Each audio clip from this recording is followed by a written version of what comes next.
Welcome to the Banker Lamp. Please enjoy the video. You start by preparing the essentials. Install the IAM music player and sign in so your libraries sync.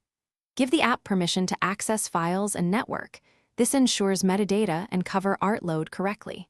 Once done, connect your audio output and select it inside the player settings so playback routes properly.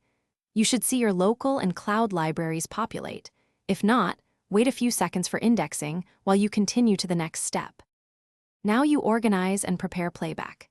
You scan or import folders to ensure all tracks are indexed, and you correct tags so albums and artists group correctly. This simplifies searching. Next, build playlists and use drag and drop to order songs, then enable crossfade or gapless playback for seamless listening.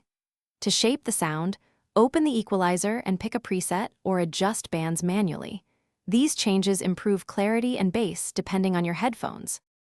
Finish by configuring advanced controls so the player fits your routine.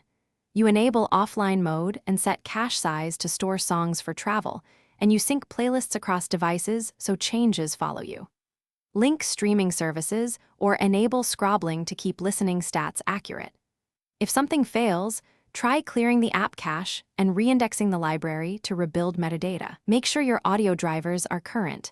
This resolves most playback or device selection issues quickly. Thanks for watching. If this was helpful, leave a like and consider subscribing. See you next time.